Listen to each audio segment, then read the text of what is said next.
Ya se encuentra con nosotras y nosotros Renata Turrent y Elisa Godínez, las Supernerds. Muy buenos días, bienvenidas, chicas. Buenos días. Buenos días, ¿cómo están Alberto, Ernesto y a todo el auditorio que gusta estar por acá y a Elisa, querida? Gracias, bien, estamos bien aquí tratando de practicar un poco de inglés. We are trying to push our red button, but it is not possible, ¿verdad, Ernesto? Sí. Estaba el carneo sabroso con mi inglés, parecido al de Andrés Manuel. Bueno, chicas, entrando, bueno, antes, mire, ahorita que mientras estábamos en la pausa, platicábamos un poquito sobre la intervención de Nancy Flores de Contralínea a propósito del caso de Claudio X González y del INAI, y hacíamos algunos comentarios. Si les parece bien, hacemos un comentario breve sobre el tema antes de entrar a los otros dos temas que vamos a abordar más a profundidad.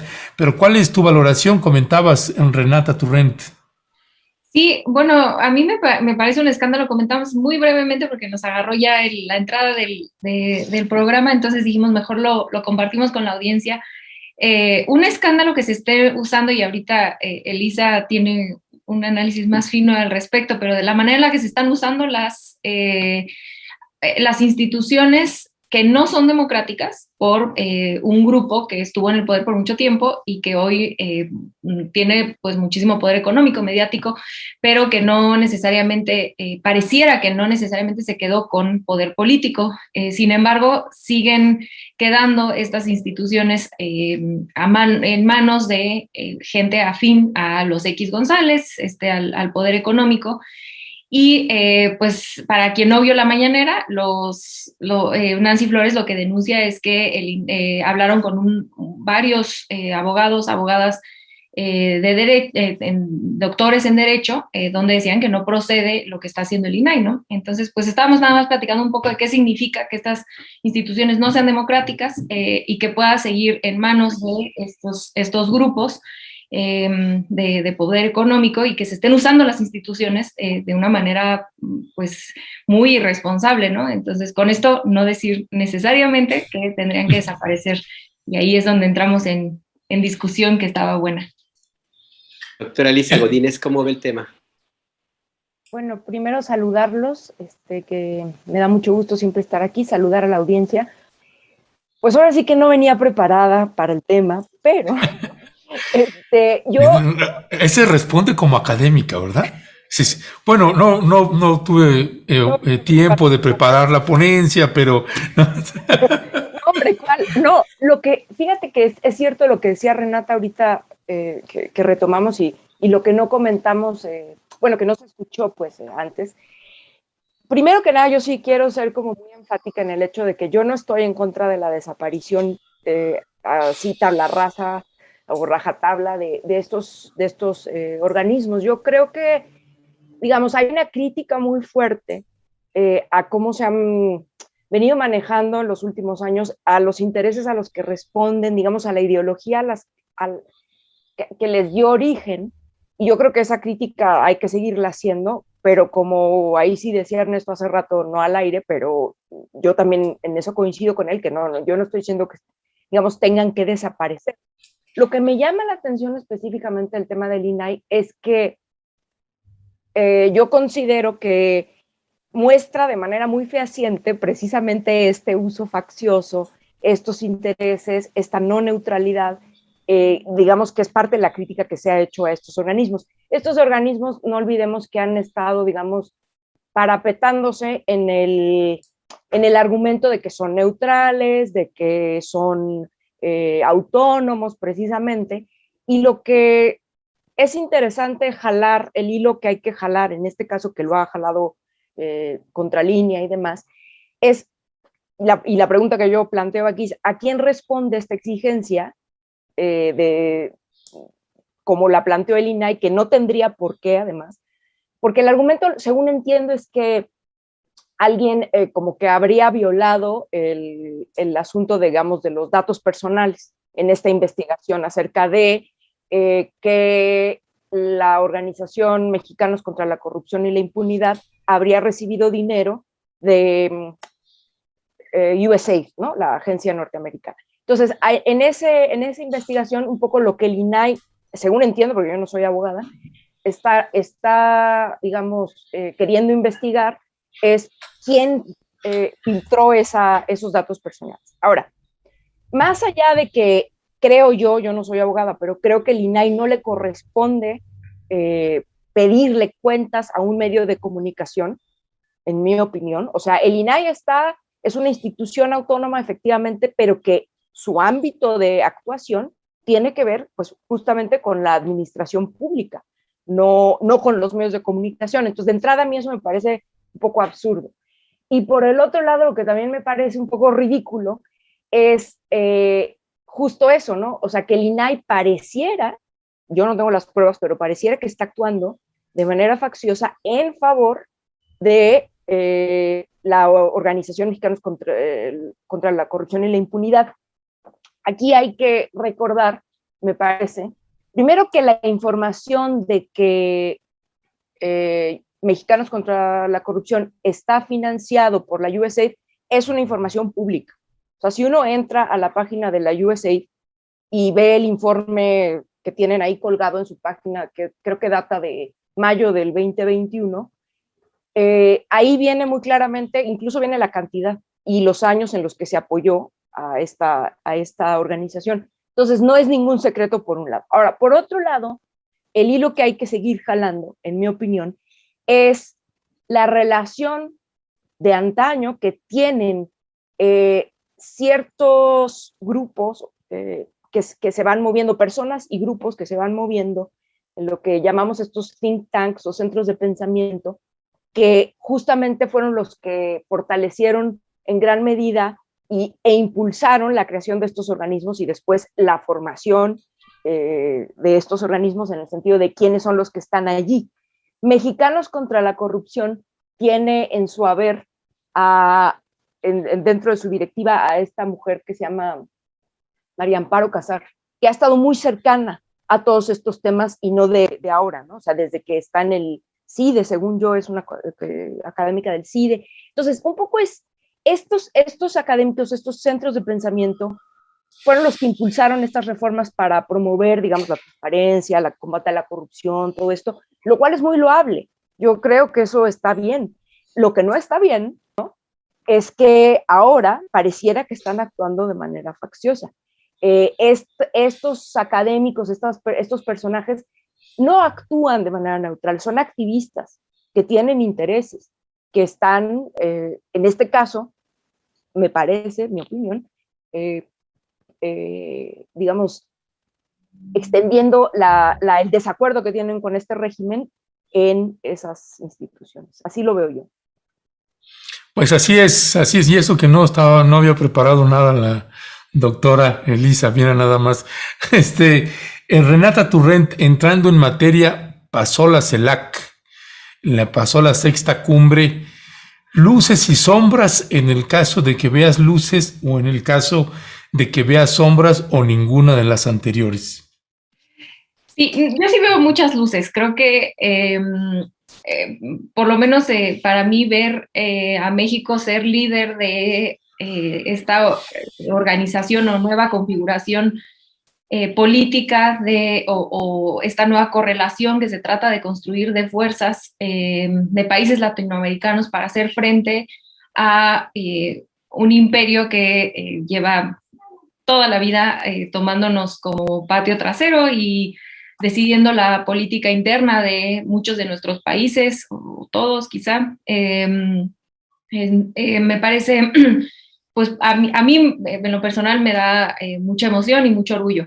Creo que varias cosas que destacar. La primera es, creo yo, que vinieron mandatarios o representantes de mandatarios de muy diferentes ideologías políticas, ¿no? Desde Uruguay, Paraguay, y del otro lado teníamos Cuba y Venezuela, ¿no? Entonces, aquí un pequeño paréntesis, es curioso cómo saltan muchos por ver a líderes como Maduro o como Díaz-Canel, pero no del otro lado, ¿no? Cuando en realidad creo que lo valioso de esto es que se haya podido convencer a líderes con visiones totalmente distintas de venir y decir, ok, pues nos podremos echar algunas piedras ahí en los discursos, pero nos necesitamos y al final de cuentas acabaron todos, y hablo en masculino porque esa es una de las penas, que las fotos se veían un poco, bueno, no muy lindo ver a puros hombres, pero al final de cuentas todos firmaron estos 44 acuerdos, ¿no? De los cuales destacan el tema del medio ambiente, que a mí en especial me gustó mucho la propuesta que tienen, o la denuncia más que propuesta, que tenían los presidentes de Centroamérica, donde decían, pues nosotros somos de la región del mundo, de las regiones del mundo que más produce oxígeno y menos produce contaminación, y sin embargo cuando hay desastres naturales, pues a quien nos lleva pifas es a nosotros, ¿no? Entonces, esa creación de un conjunto de países para atender los desastres naturales, creo que es muy relevante hacia el futuro, porque claramente pues la pandemia, las inundaciones, pues no, desgraciadamente no van a parar, ¿no? Entonces creo que esto hace un poco frente a toda esa retórica muy gringa que traen siempre de todos los países tenemos que hacer exactamente lo mismo para atender el tema del medio ambiente. Bueno, no, porque no todos los países contaminamos igual, y esto es un esfuerzo de todo el continente diciendo, a ver, nosotros ni contaminamos tanto y nos acabamos llevando muchísimos o la gran mayoría de las consecuencias, porque pues nuestra infraestructura no es tan fuerte ni nuestra capacidad de respuesta como la es lo de los gringos, por decir algo. Entonces creo que eso fue muy destacable. Y número 2, el tema de las vacunas. Creo que nuevamente, ¿no? Poner el dedo en el renglón en el sentido de que los países más poderosos, los países más ricos, tienen vacunas que están a punto de vencerse, están a semanas de vencerse, mientras que el resto del mundo, perdón, no tiene acceso a vacunas, ¿no? Entonces creo que sobre todo esta segunda parte es algo que el presidente López Obrador ha estado impulsando desde hace mucho tiempo, y que en esta cumbre se configura, a pesar de las diferencias políticas, se configura una fuerza que podría llegar a ser frente a aquellos imperios gigantes como los gringos, ¿no? Y bueno, pues lo que decía yo nada más que comenté, la crítica más, creo que más que crítica es como de pronto recordar, ¿no? Que en la política las mujeres no tenemos un espacio ganado y que tenemos que seguirlo peleando. Y fue muy claro ver estas fotografías donde estaban todos los mandatarios y eran puros hombres, ¿no? Entonces, recordar que estamos muy atrás. De pronto creo que acá en México la verdad es que hay que reconocerlo, ¿no? Pues tenemos gabinete paritario y el legislativo es paritario, entonces de pronto esas fotos ya acá en México estos últimos años no son tan masculinizadas, y verlo fue gacho, y creo que la compañera de Panamá, me parece, sí, ¿verdad? Era la foto Sí. que lo denunció, fue importante. Que fue la única, ¿no? Que habló de género y habló de migración, que fueron dos temas pues claramente incómodos que ella tocó, pero que no se pudieron profundizar. Sí, hay en la discusión sobre lo que ocurrió en esta reciente cumbre, de nuevo en México se quedaron los medios tradicionales, doctora Elisa Godínez, atrapados pues en su propia visión muy cortoplacista. Se destacó muchísimo la diferencia que hubo entre presidentes de Maduro, el presidente de Cuba, de Paraguay, de Uruguay, algo que era predecible, pues, y que ocurre cada vez que se encuentran en reuniones similares, porque no están de acuerdo y tienen posiciones políticas, ideológicas, económicas distintas. Eso era predecible, y se concentró toda la atención en esto y se hizo a un lado lo que ya relataba Renata Turrent. Su visión sobre esta reunión, doctora, yo siempre en estos días, bueno, ayer y hoy, Recuerdo que en su momento al presidente López Obrador se le criticaba de ser un personaje político muy aldeano, se llegó a decir que no tenía una visión más allá de México, de pueblos, comunidades, ayuntamientos, etcétera. Y pues ahora resulta que ese presidente que fue criticado por no querer salir de México, pues ha logrado en una reunión como la CELAC y ha hablado fuerte sobre temas que ya parecían olvidadísimos, como el papel de la OEA, y de una u otra forma, aunque sea en el discurso, le ha plantado cara a el gobierno de Estados Unidos. ¿Cuál es su visión sobre esto, doctora? Sí, Alberto, justo yo coincido mucho contigo en tus dos valoraciones que acabas de hacer. La primera es como en esta parte de cómo los medios en México se quedan solamente como en lo más, pues lo más obvio, hasta cierto punto lo más predecible, porque como bien dices, sabíamos que iba a haber desacuerdos en el sentido, por lo menos verbales, ¿no? Esto es muy evidente que iba a suceder. No sabíamos exactamente cómo, pero sucedió.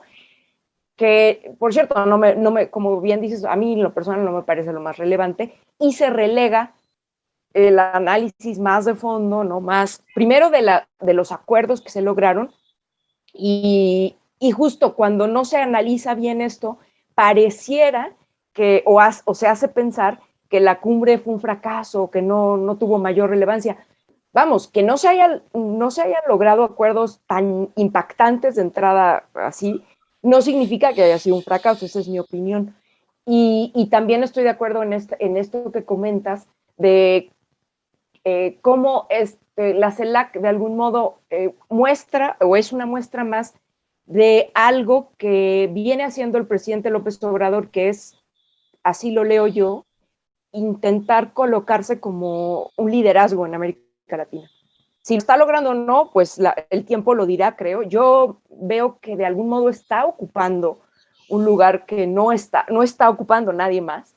Lo está haciendo con audacia, como ya lo he comentado algunas otras ocasiones en esta misma mesa con ustedes, en el sentido de, ¿por qué digo audacia? Porque está aprovechando el momento político. Me parece que está sabiendo leer justo esta falta de otros liderazgos. Digo, el presidente López Obrador ha hecho mancuerna, por ejemplo, con el presidente de Argentina, que ahora fue una lástima que no pudiera venir, porque además está emplazado, según yo, a ser el próximo presidente de la CELAC, bueno, Argentina, ¿no? A encabezarla.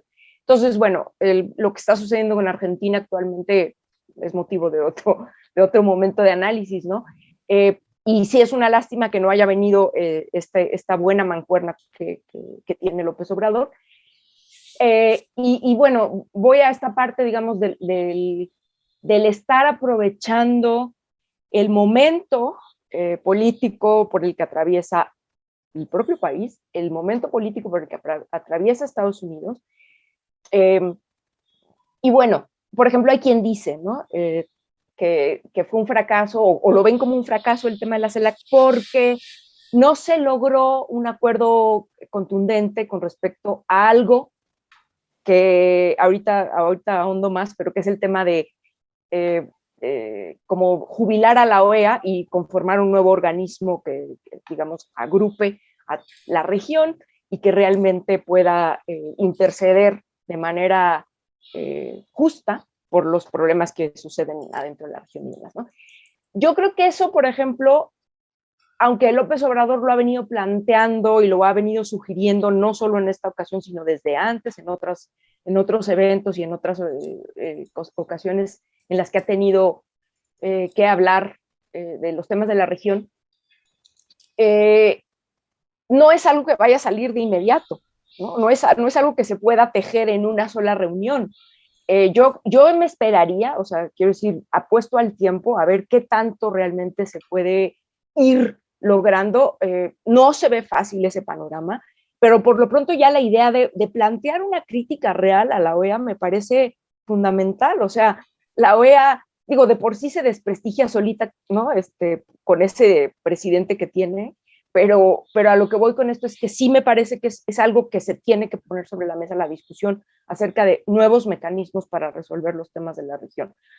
Y bueno, a mí una cosa que me pareció relevante en particular fue la buena acción que hubo, por ejemplo, de esta organización, la CEPAL, en voz de su presidenta, o no sé si es directora, no sé el cargo exacto, que es Alicia Bárcena, de empezar a resolver cuestiones urgentes, como el tema de las vacunas que decía Renata, ¿no?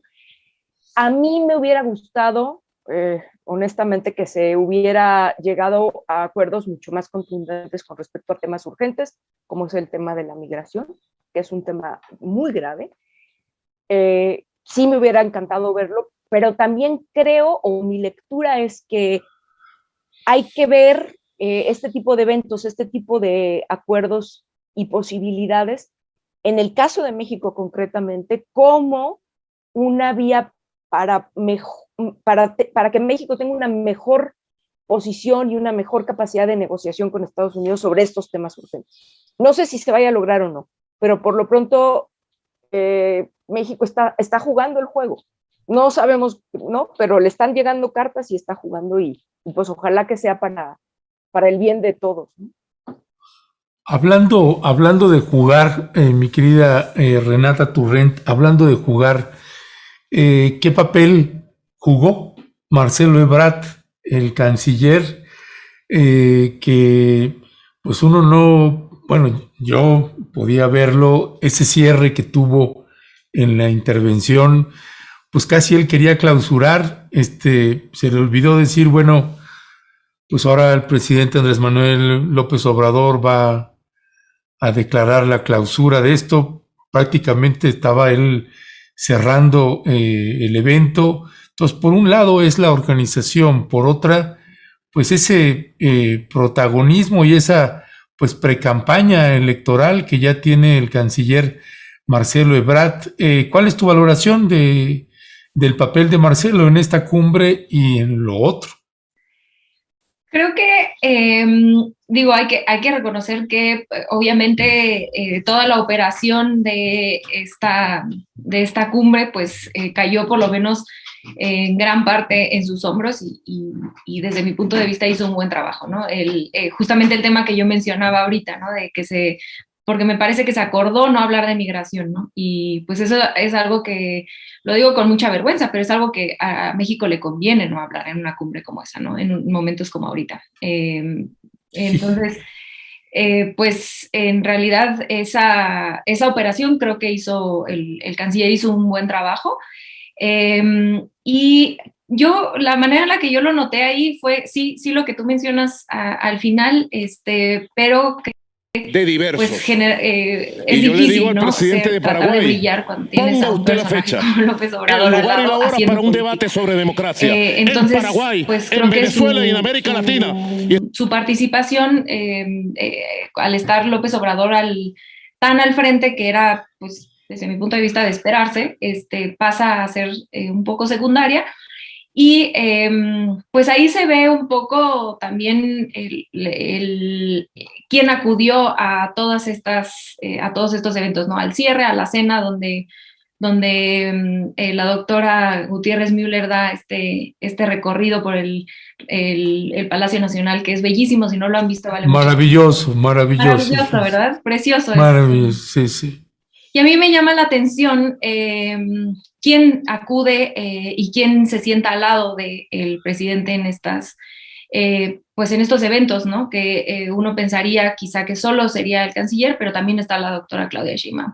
Entonces, creo que la apuesta del presidente que nos hizo tambalear a algunos, por lo menos a mí, cuando abrió, digamos, casi que esta pre-campaña de 3 años por la presidencia, pues él sigue como abriendo estos espacios para que los dos punteros o los dos personajes que pareciera más cercanos a poder ser candidato y candidata, precandidato y candidata, pues estén presentes en los eventos más importantes. Entonces, aquí creo que el manejo de esos espacios que les otorga el presidente son muy distintos, ¿no? Creo que la doctora Sheinbaum ha sido muy clara, en su informe de gobierno también lo dijo, ahorita ahondaremos más en el tema, pero también lo dijo como no son momentos de futurear, es una postura mucho más sobria, que la del canciller. Con esto no necesariamente estoy diciendo que una está bien o la otra, son estrategias distintas porque claramente ambos tienen aspiraciones, pero pues que están apostando por diferentes rutas estratégicas. Entonces, pues sí, creo que yo, como personajes dentro en la cumbre de la CELAC, quien destacaría yo de nuestro país, creo que fue mucho más la doctora Gutiérrez Müller en ese gran discurso, pasaje que nos da al cierre. Y bueno, por supuesto, como ya siempre nos sorprende el presidente López Obrador con sus discursos, ¿no? Entonces creo que su papel fue detrás de cámaras, el canciller fue detrás de cámaras, y creo que detrás de cámaras hizo un gran trabajo, ¿no? El momento de brillar no fue el suyo ahí, quizá, pero creo que hizo un buen trabajo operativo. Sí, es que a final del día ese es lo que la encomienda que le dieron y también es parte de las razones por las cuales se tuvo esta convocatoria. Es obviamente la personalidad y la fuerza del presidente López Obrador, que supo sumarse a lo que implica México como país, porque con todo y lo que se pueda llegar a decir, México todavía es un referente muy importante en América Latina. Baste ver las condiciones de los países vecinos y otros un poco más hacia el sur para darse cuenta de que efectivamente México sí se respira en otros aires. Pero en este tema, pues es evidente que hay un activismo creciente, doctora Elisa Godínez, tanto del canciller Marcelo Ebrard, que ha sumado algunas actividades diplomáticas importantes en estas últimas semanas, como también de la jefa de gobierno, que ha movido a su equipo, lo ha cambiado, ha difundido algunos videos donde sonríe, se le ve muy sonriente, muy contenta a la doctora Sheinbaum. El canciller Marcelo Ebrard, su equipo de comunicación está muy activo, lo digo porque durante los últimos años pues no había casi muy poca actividad y ahora cualquier cosa nos convocan, nos invitan, en fin. Su valoración sobre esto, esta mirada muy interna en un evento muy externo, doctora. Claro, pues en mi opinión, pienso que Marcelo Ebrard, por más buen funcionario que sea, por más eficiente que sea y por más aspiraciones que tenga, todo eso lo admito, no podría brillar tanto y ser tan protagónico si no tuviera de fondo que es lo que yo veo, o sea, nada de esto podría haber sido posible sin la voluntad y sin la decisión del presidente de orientar, digamos, esta nueva posición de México o intentar tener una posición de mucho mayor liderazgo, por lo menos a nivel regional. Eso es una decisión del presidente, no necesariamente de Marcelo Ebrard por sí mismo, que probablemente la pudiera tener, yo no lo sé, pero me queda muy claro que eso, lo que está detrás, es la decisión de López Obrador, ¿no? Eso en principio. Ahora, por otro lado, sí coincido en el hecho de que no se vio muy bien esta última parte en donde, digamos, el canciller a la hora final de la cumbre de la CELAC, como que un poco él quiere cerrar y él quiere clausurar y pues bueno, eso no, creo que no se vio muy bien. Aún así, yo pienso que digamos, insisto en lo que decía antes, ¿no? O sea, estos buenos resultados en este tipo de eventos no pueden leerse en abstracto solo como triunfos suyos, ¿no? Esto es una voluntad de López Obrador. Entonces, bueno, pues allá él si le ganan sus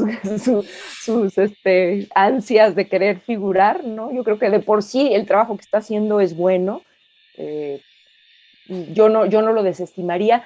Y bueno, él, como decía Renata hace rato, a diferencia de la doctora Sheinbaum, ha sido mucho más abierto en cuanto a mostrar su disposición a, digamos, a ser candidato en su momento, ¿no? No sé si lo vaya a lograr o no, pero bueno, él no lo ha negado, él se ha mostrado mucho más abierto y dispuesto y demás, ¿no? Mientras que la doctora Sheinbaum ha sido más cautelosa, ha tenido una posición un poco más discreta, por lo menos hasta hace unos días, ahora está teniendo una posición mucho más visible, como bien se dice, ha aparecido en más eventos y con un ánimo o por lo menos una disposición como más abierta, menos seria, como suele ser ella. Ella es una persona, por lo menos como aparece en los medios, y esto es muy seria.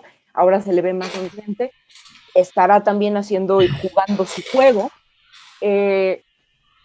Yo no sé, hay una parte que me quedaría un poco como para ponerlo sobre la mesa en términos de, es una pregunta que yo tengo, ¿cómo comparar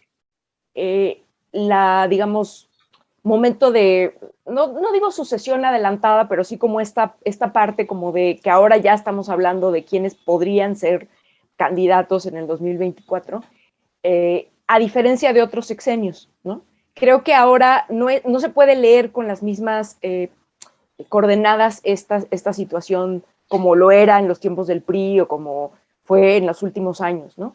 Me parece que hay ciertas diferencias y yo, digamos, no es que las tenga ahorita todas claras, pero creo que sí habría que hacer después un análisis un poco más fino de qué diferencias hay, porque no creo que se pueda utilizar los mismos parámetros para esas lecturas, ¿no?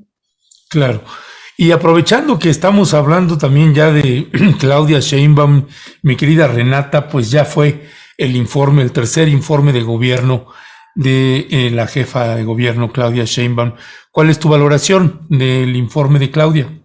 Sí, yo empiezo diciendo que creo que el mayor error que había tenido Claudia Sheinbaum durante estos 3 años es que su equipo de comunicación no había sabido socializar los logros que había hecho en su gobierno, que son varios. ¿Tenía equipo de comunicación?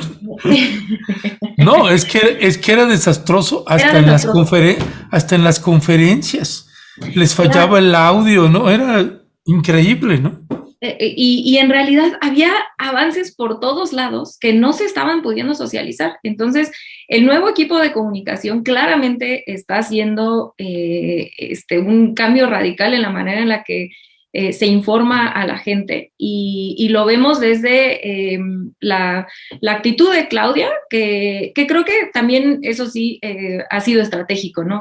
Siendo una mujer en un país tan machista, de entrada tenía, por lo menos al principio, que creo yo, por lo menos el cálculo que yo hubiera quizá hecho es mostrarte como una persona seria, fuerte, que no te podían mangonear, ¿no? Entonces quizá ese cambio hacia la segunda mitad de su sexenio, pues sí tenga cierta o una estrategia detrás de, pues los primeros 3 años me tengo que ver como alguien serio, porque pues a las mujeres se nos califica con diferente vara, ¿no? Y mucho más en la política. Entonces, creo que ese cambio, más allá de un cambio de comunicación o de acercamiento a la gente, quizá también tiene un componente inicial de, pues tenía yo que dar una postura que me pudiera garantizar un lugar de respeto, o no sé si respeto es la palabra, pero por lo menos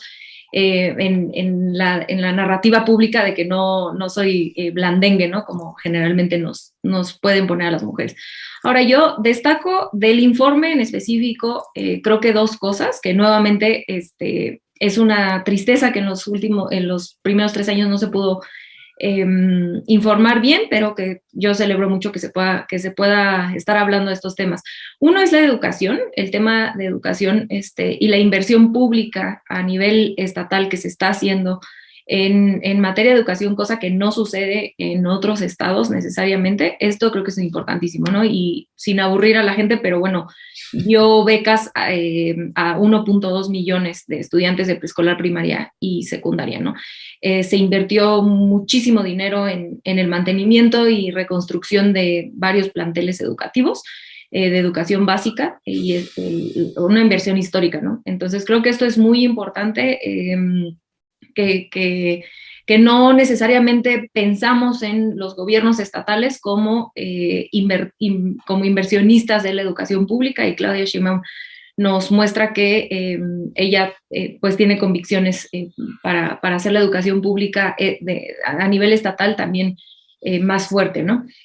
Y el segundo punto que creo que es importantísimo, y yo agradezco muchísimo el espacio para hablar de esto, porque también creo que a pesar de que sí se trató de comunicar, los medios de comunicaciones no lo han tomado, y es el tema de derechos de las mujeres que informó, ¿no? Uno, el tema de las estancias infantiles, que curioso no se tocó en ningún lado, y lo que ella informa es que a partir del 1 de enero de 2019, es decir, cuando empezó su mandato básicamente, pues las estancias infantiles del DIF y los CENDIs de las alcaldías son gratuitos, ¿no? Entonces, ¿No?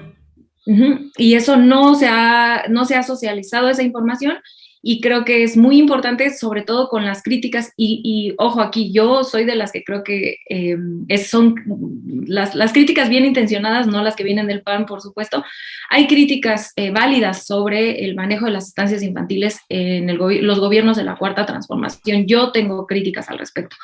Pero creo que en específico en la Ciudad de México se ha actuado de una manera distinta, y eso no se había informado. Esto lleva siendo cierto desde el 1 de enero, del 1 de enero de 2019, y no se había socializado, ¿no? Yo, que estoy metidísima en el tema, yo no lo tenía claro. Y dos, y no sé si más importante, pero muy importante también, el feminicidio en la Ciudad de México se redujo 24%. Y la captura a los agresores 37% comparado con el mismo periodo del año pasado. Es altísimo de un año a otro que los feminicidios hayan bajado en 24%, sobre todo cuando a nivel nacional es uno de los delitos que no se ha podido bajar, por el contrario, ¿no? Ha subido. Entonces, aquí recordarle a la gente que los delitos de feminicidio se persiguen a nivel estatal. Entonces, claramente se está haciendo algo distinto y se está haciendo algo bien en la Ciudad de México que no se está haciendo en otros estados. Entonces, habrá, desde mi punto de vista, que indagar un poco más, entender un poco más qué tipo de políticas públicas se están implementando en la Ciudad de México para que haya una reducción muy significativa, 24%. O sea, a mí me impresionó muchísimo el número en los feminicidios. Y claro que tiene que ver con este incremento de 37% en la captura de los feminicidas, ¿no? Es obvio que si no se captura a los feminicidas, y si el porcentaje de efectividad en las investigaciones de las fiscalías son de 1 o 2%, pues es obvio que va a ser muy difícil bajar este tipo de delitos. Entonces creo que estas dos temas fueron fundamentales, importantísimos. Y yo traía acá un tercero que no tiene que ver con el informe en sí, sino como con un evento, nuevamente hablando un poco, lo traía yo aquí escrito, pero va muy de la mano con lo que hemos platicado, de estos esfuerzos nuevos del nuevo equipo de comunicación de la doctora Sheinbaum, que fue este diálogo circular que hubo en el Canal 40 el domingo, y yo creo que fue un gran ejercicio. Entonces la doctora Sheinbaum estuvo respondiendo preguntas abiertas al público, ¿no? No se sabían las preguntas, hicieron la tómbola ahí y estuvo respondiendo. Y creo que fue muy valioso ver, uno, lo informada que está en temas así metidísimos, sobre todo de movilidad, del cablebús, de las tarjetas estas del metro que puedes usar en todos lados. Fue muy interesante ver lo informada y metida que está en su gobierno, y también habló un poco de su pareja, como verla un poco más suelta y en un ambiente más pues de tú a tú. Para mí fue muy interesante conocer ese lado, ver ese lado ya como en ejercicio de comunicación política. Creo que fue muy hábil. Más allá de lo que plantea Renata Turren, doctora Lisa Godínez, de lo que fue el informe de gobierno, que pues ahí está ya un resumen muy apretado. A mí me llama la atención un dato que desde el principio y que en los últimos 3 años se ha mantenido. La doctora Sheinbaum ha tenido un perfil muy bajo en términos de la presencia política que puede llegar a tener, y de hecho tiene, quien es responsable de la jefatura de gobierno de Ciudad de México. Es, digamos, un cargo muy, muy importante, por momentos inclusive más importante que el secretario de Gobernación, en términos estrictamente políticos, claro. Y la doctora Sheinbaum decidió asumir este perfil bajo, no causar ruido, no meter en problemas al presidente de la República, no tratar de meterse a hacer competencia en términos de lo que implica la popularidad o no, en fin. Y también, por supuesto, asumió costos políticos por este perfil bajo. Y ahora me parece que ha llegado el momento de empezar a salir pues a la luz pública, a demostrar lo que no se estuvo demostrando en los 3 primeros años. Yo lo entendería por una razón de un equipo de comunicación no muy eficiente, pero también, y solo tal vez, por una decisión política de que no fuera muy visible su trabajo político para no hacer sombra o no intentar competir con el presidente. ¿Cuál es su valoración sobre este punto, doctora Elisa Godínez? Alberto, coincido mucho contigo. Yo creo que no fue solo el tema de comunicación, que ya lo ha dicho Renata aquí muy claramente, y qué bueno que ahora tenga un mejor equipo que la apuntale en ese sentido. Coincido totalmente con lo que dices, o sea, ella decidió, por lo menos los primeros años, no confrontar, tener un perfil mucho más bajo en términos de no pudiendo aprovechar, porque el cargo de jefe de gobierno tiene muchísima proyección en un país tan centralista como este, ha sido la plataforma en donde, pues no, de entrada López Obrador se lanzó después para poder ser candidato hace muchos años también. En fin, proyecta mucho a quienes ocupan ese puesto, ¿no? Entonces, pero ella decidió no hacerlo y con todo lo que eso implica. Yo no quiero, digamos, clavarme mucho en la textura ni ser injusta en la crítica, pero sí me parece que con costos que llegaron a ser muy altos.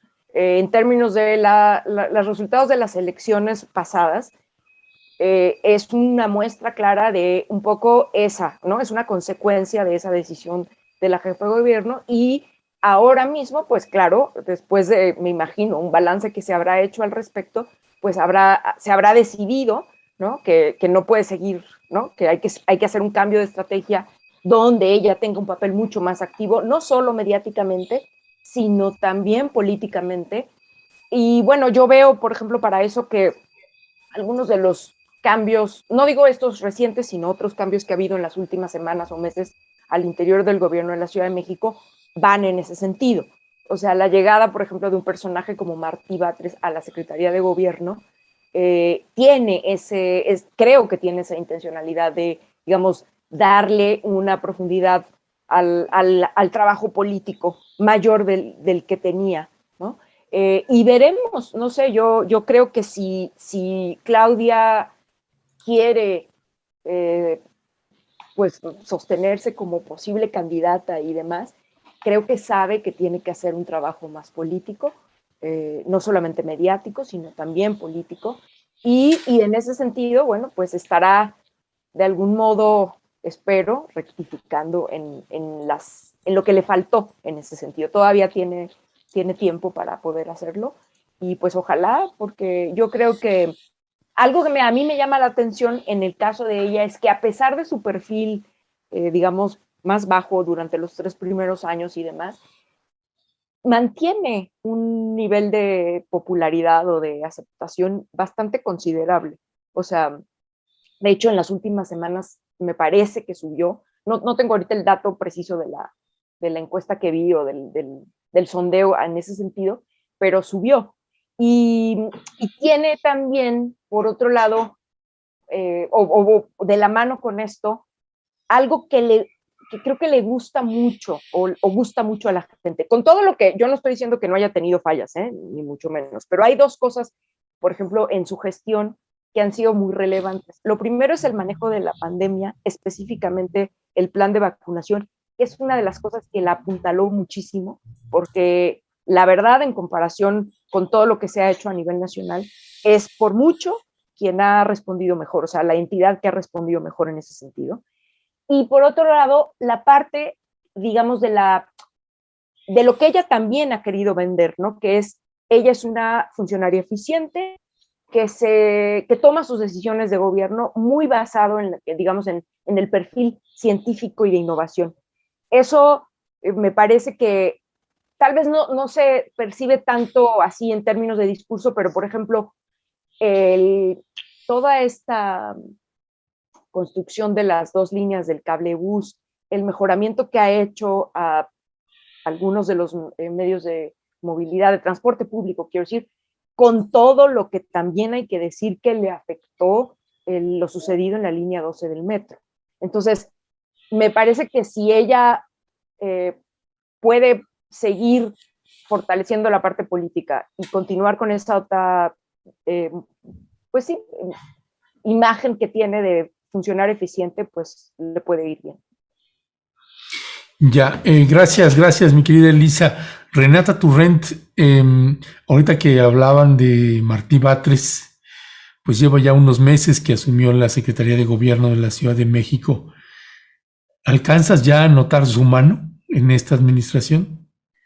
Pues creo que lo más relevante que vimos fue cuando cuando se acuerdan que fue que llegaron los y las diputadas electas a tratar de entrar al Congreso y algunos de los alcaldes y alcaldesas, y que él en la mañana se vio su mano donde operó y diciendo así como, señores, no, o sea, no, yo me reuní con todos ustedes esta misma mañana.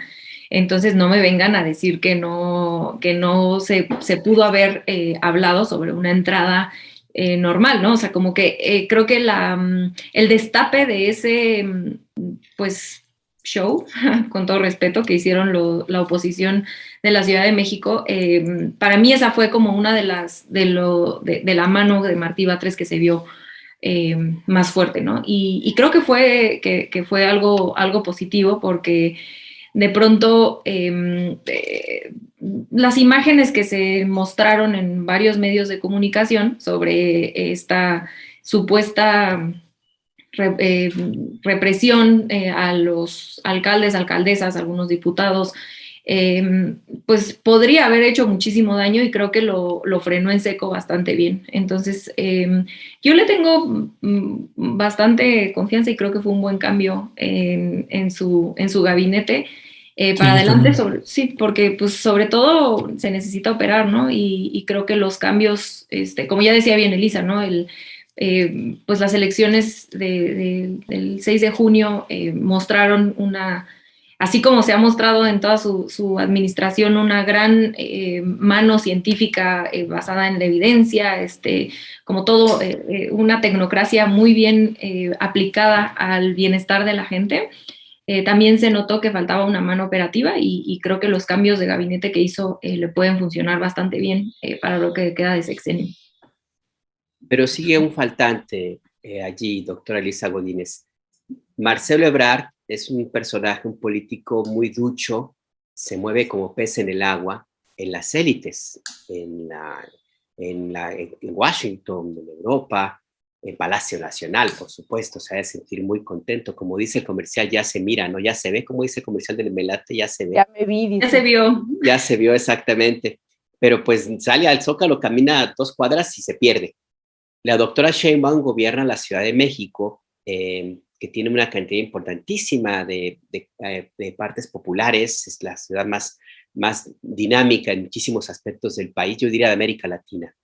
Pero sin embargo, tampoco tiene ese arrastre entre, digamos, las masas, para utilizar un término muy viejito, que el presidente López Obrador sí tiene. Y el próximo gobierno, si es de la 4T, necesita mantener este contacto con estos millones y millones de personas que votamos por el presidente López Obrador y los que cada vez que el presidente sale se reúnen con él. Son miles de personas que quieren hablar, que se reúnen, que lo esperan a la vera del camino de las carreteras para dar una carta, entregarle un guajolote, dar un regalo, dar una bendición. La doctora Sheinbaum no se le ve que ande caminando o cuando salga pues tenga este contacto popular. Este es un tema que puede ser complicado para una eventual candidatura presidencial de la doctora Sheinbaum, doctora Elisa Godínez. Qué buena pregunta. Pues mira, yo lo que pienso es que es bien duro para quien quiera que venga después de López Obrador. Va a ser una cosa, digamos, imposible de remontar. Nadie puede comparar el arrastre popular, el cariño que mucha gente le tiene a López Obrador en eso. O sea, eso es histórico y me parece que son el tipo de personajes que, digamos, surgen cada... ¿no? No es fácil. Entonces, yo, por ejemplo, pienso que tanto a Marcelo como a Claudia, respectivamente, les hace falta, ahora sí que hablando con términos así muy coloquiales, mucho más baño de pueblo y mucho más contacto con la gente, y tendrían que desarrollar ambos estrategias diferentes para justamente acercarse, ¿no?, más a la gente. Yo más bien pensaría, fíjate que, bueno, pienso nada más como a manera de recuerdo lo que ocurrió cuando López Obrador dejó de ser jefe de gobierno y lo sucedió. Claro que por un periodo se tuvo que salir y vino Alejandro Encinas, que por cierto, persona que en comparación tenía creo que más carisma que ambos, o sea, o al menos así me lo pareció hace muchos años. Pero bueno, a lo que voy es que vino después Marcelo Ebrard como jefe de gobierno. Y un poco lo que yo detecté en ese momento era como, bueno, ok, no seré tan popular, la gente no me ama y demás, pero, digamos, cumplo un poco como ahora, ¿no? Siendo muy eficiente y teniendo y retomando ciertos temas que pueden ser como muy populares para, ¿no? Pero bueno, eso ya es cuando él ya había ganado, digamos, ¿no? Yo lo que veo es que ahora, digo, sin afán de hacer futurismos de ningún tipo ni nada, cualquiera de los dos, o quien quiera que sea, no va a poder solo, ni solo con su popularidad. Va a tener, creo yo, que generarse, o ojalá eso es lo que quisiera, no sé si estoy hablando como ahí más como en plan análisis o más en plan deseo, pero bueno, yo desearía mucho que quien sea que sea, va a tener o tendría que tener, digamos, una fortaleza en términos de la muy improbable unidad que se necesita, ¿no? O sea, creo que hacia abajo lo que se necesita es que la gente y las, digamos, bases y los militantes haya por lo menos un consenso, se unan en términos de quién va a ser más capaz de continuar con la llamada cuarta transformación. ¿Quién de ellos realmente puede garantizar que va a continuar la titánica obra de López Obrador? Que por supuesto va a quedar inconclusa. O sea, digo, por más que él quiera y por más que se acelere y por más que trabaje fines de semana y él solito, pues bueno, 6 años no son suficientes para la transformación que él se propone, ¿no? Entonces, creo que lo que habría que ver es eso, ¿no? ¿Quién va a ser y quién estaría mucho más dispuesto a continuar con eso? Ya. Renata Turrent, ¿cuáles son los desafíos sustantivos y fundamentales que alcanzas a identificar como estratégicos para Claudia Sheinbaum? Ay, Dios mío, qué buena pregunta. Sonría más. Sí, es que ya va a estar en la segunda mitad y última de su periodo de gobierno, así como el presidente Andrés Manuel López Obrador, cada uno con sus desafíos, además de que ahora pues tienen, en el caso de Claudia Sheinbaum, pues varias alcaldías que están jugando en contra de ella, que yo lo identifico como otro de los enormes desafíos, pero no sé si tienes algunos elementos más ya para ir cerrando, mi querida Renata. Ese definitivamente, ¿no? Porque además, pues es obvio que la oposición no, por lo menos no creo que quieran desaprovechar tener tanta presencia en una ciudad como la Ciudad de México, donde no llevaban sin tener presencia muchísimo tiempo, ¿no? Entonces, definitivamente su trabajo, dado que tienen una carencia tremenda de proyecto, en este caso de construcción de una ciudad distinta a la que se lleva votando muchísimos años acá, décadas, pues su estrategia probablemente será ponerle el pie. Entonces, eso definitivamente. Dos, lo que ya hablamos mucho, la comunicación, pero creo que va por buen camino.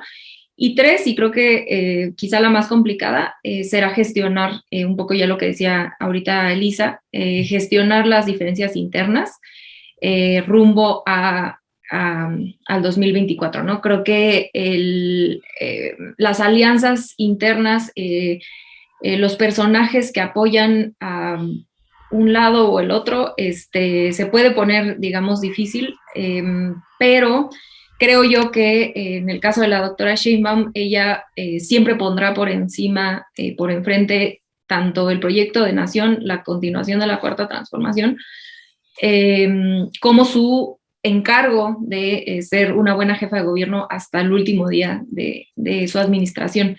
Muy por encima, a pesar de que esto pudiera tener, digamos, algún retroceso o que pudiera ser algún bache en sus aspiraciones presidenciales. Creo que ella lo ha dicho y varias veces, y creo que lo ha demostrado con hechos, que para ella primero va su encargo de la Ciudad de México, primero va la construcción de una cuarta transformación a largo plazo y después van sus aspiraciones personales, ¿no?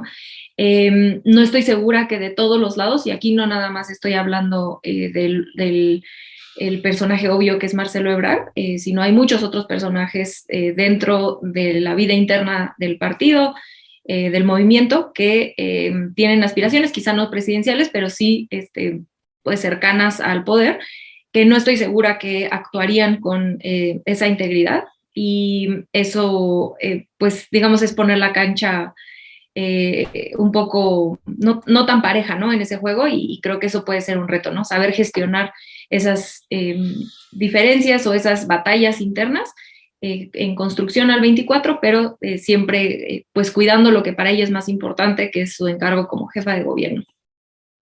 Cuando Ernesto formuló la pregunta, lo primero que pensé, doctora Elisa Godínez, es el principal desafío es desayunar a diario una guajolota, como el presidente López Obrador, pero fuera de broma, le quiero formular es la misma pregunta. ¿Cuál cree usted que son los desafíos que enfrentaría la jefa de gobierno? Yo pienso que, lo pensaría, el primero es necesita fortalecer justamente su capacidad de resolución política, o sea, como que su perfil político, y no me refiero como, por supuesto que es una política, me refiero al hecho de la operación política, todo esto. Eso me parece que falta fortalecer, o que le haría muy bien si decidiera fortalecerlo. Y por otro lado, creo que, yo no me atrevería a decir nada más, porque no tengo datos. Gobernar la Ciudad de México no debe ser nada fácil, o sea, me lo imagino, ¿no? Porque también implica mucho grado de tener que negociar con muchos intereses y tener que enfrentar también otros intereses muy, muy nefastos, ¿no? De todo tipo. Pero digamos, en términos de que si tendría la altura de poder, no sé, ¿no?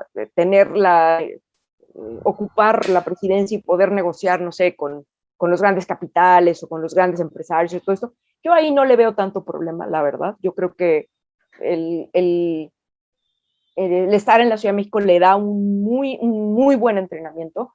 Sin embargo, sí creo, por ejemplo, que necesita o necesitaría operadores o gente, colaboradores, que tuvieran también un perfil mucho más político y no solo técnico o tecnocrático, por decirlo de algún modo. Sí necesita un equipo que pueda, por ejemplo, apuntalarla en los asuntos que ella no necesariamente domina, ¿no? O no es así, ¿no? Entonces creo que sobre todo lo que pienso es que es en el horizonte lo político es lo que el desafío que ella más tiene, ¿no? De por medio. Ya, pues mi querida Elisa Godínez, mi querida Renata Turrent, como siempre, muchísimas gracias. Gracias siempre por esta valiosa colaboración acá con nosotras y nosotros. Les mandamos un fuerte y fraterno abrazo. Un hombre, el placer es mío, gracias a ustedes. Les mando un abrazo y un beso a los tres y a toda la audiencia que nos ve. Sí, saludos a todos, muchísimas gracias. ¿Cómo le hacen? ¿Ibas a decir algo, Alberto? No, que tengan buen día. Gracias. Muchas gracias. Adiós. Hasta pronto.